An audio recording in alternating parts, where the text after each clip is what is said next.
Hey guys, so it is a different day. We completely passed out on Napoleon Dynamite, but we're going to finish up this movie night tonight, and Riley is here now, and we just finished watching Guardians of the Galaxy, and we watched it before, but pretty much done everything I can with Guardians of the Galaxy on this channel so far, so I just wanted her to give her thoughts on it, because it's one of those movies that brought me back to my childhood, so it's really cool to kind of, see that through her eyes watching the movie and everything, but yeah, awesome time. So what do you think of Guardians of the Galaxy? Well, I like how much action there is, and I like how adventurous it is, because they can move from planet to planet with, like, being able to breathe. And I just thought that was awesome and unique, because in most other movies, that doesn't happen.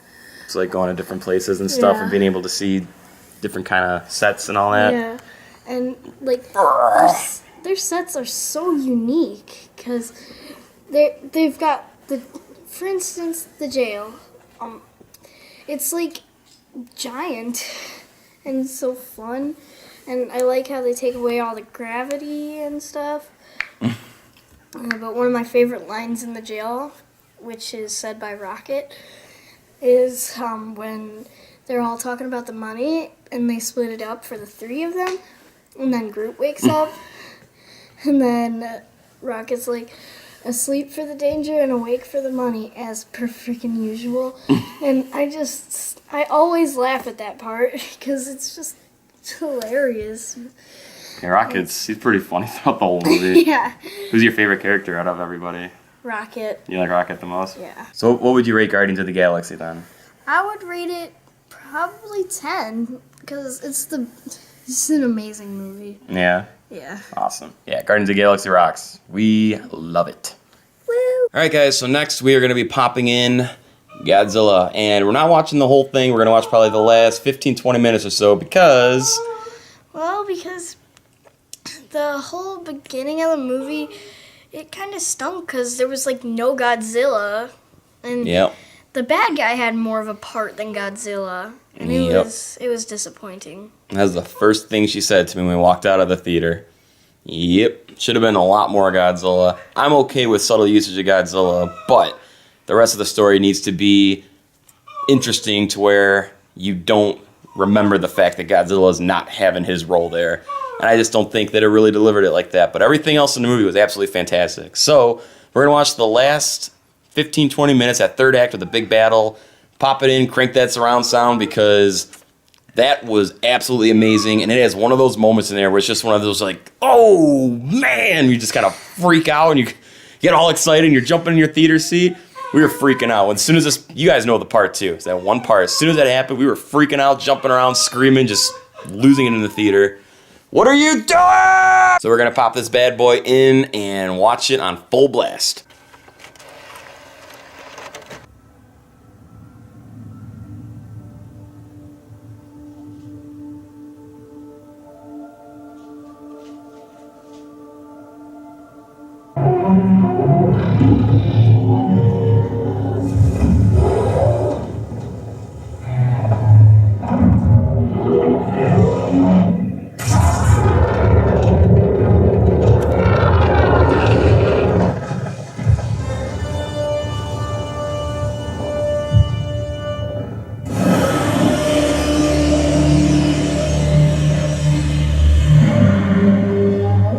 Godzilla. Bad guy.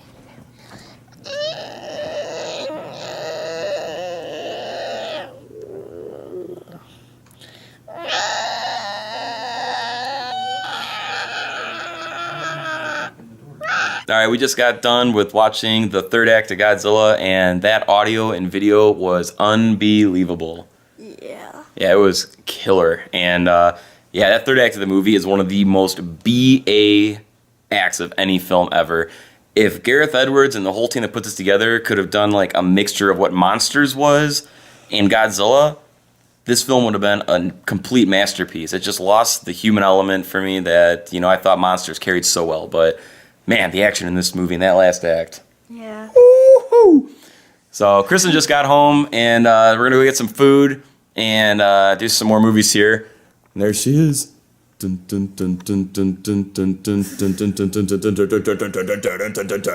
now we feast! Got cheese fries with extra cheese, jalapeno poppers, chicken tenders with fries, and Italian beef.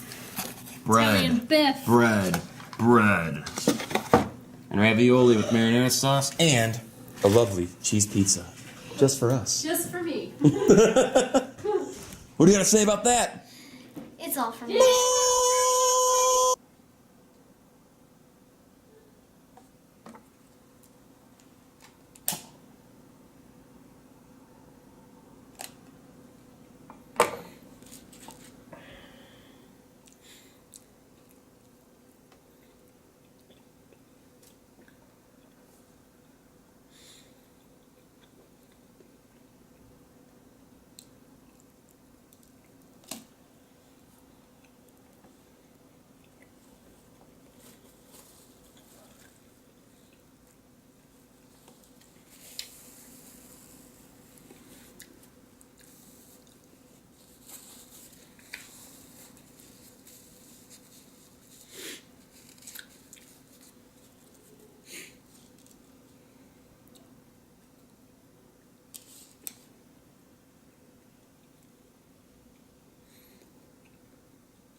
My name is Scott Georgeson, and I just ate cheese pizza. Pizza, New York. All right, guys, it's time to wrap up the movie night with... Heavyweights. I'm feeling skinny, Tony. Get in there, you devil disc.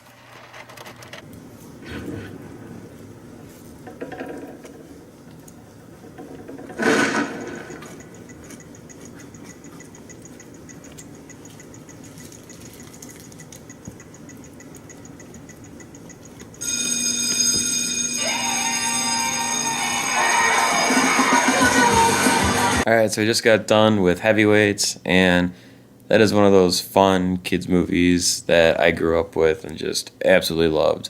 Because I grew up as a fat kid, so I could relate to the movie, and I always loved this movie. And they don't make movies like this anymore for kids or just in general, because there's so many lines in this movie that people would be complaining about now. And just making a movie about fat kids, man, you'd have all these people like up in arms about it being not politically correct and all that. So you're all a bunch of wimps if you feel that way. That's how I feel. I just love the movie, man. Ben Stiller is awesome in this movie, and it's probably my favorite role from him. Like all of his lines in here, just some of the dialogue in here, like when he's talking to Keenan, and he's just like, or not to Keenan, to I can't think of his name, Goldberg from the Mighty Ducks. He's like, oh, so we got a comedian here or whatever. He's like, good, I'll book you on a tour. Like stupid little one-liners like that are just, in my opinion, just perfect dialogue for this kind of a movie. But I absolutely love it. So Riley's passed out over here. Good morning. What do you like about Heavyweights? Everything. Even though it's all about boys and stuff, though. Yeah, still everything. Yeah, you like Ben Stiller in there? Yeah. Like, but it reminds me so much of the movie Envy, because Ben Stiller acts in that movie too. So it's just like, duh. Yeah, just used to seeing him. Yeah, you've been watching that a lot lately. But yeah, you love these 90s films like this. All these fun kids ones. You like The Sandlot a lot, too. Oh, yeah. Yeah, they just don't make fun kids movies like that anymore. They're too family friendly. Like, these are kind of like a little more mature in a way. Like some of the dialogue, like they slip a couple little swears and some of the stuff they say feels real. Retired. Alright. But yeah, that's like another part of that too. It's like a lot of this dialogue and stuff, it feels real, like this is actually what kids would say, you know, like stuff in the Goonies and all that. It's like the dialogue between some of these kids, it's like, yeah, kids talk like that and stuff. It's not this like weird, over the top, quirky stuff. I don't know, man. These kids' movies and shows these days just suck. They just suck. I could go on ranting about that. I'm so tired. I could probably just keep ranting and ranting about it. Whatever. That's going to do it. That is the movie night. This is the end of part 2 for that. So thank you guys very much for watching. And bye from me. And we'll catch you all next time. Sing Galabola, I wanna sing Golabo, I wanna sing Galo Chikinga, and a pussy in the boat. That's the end.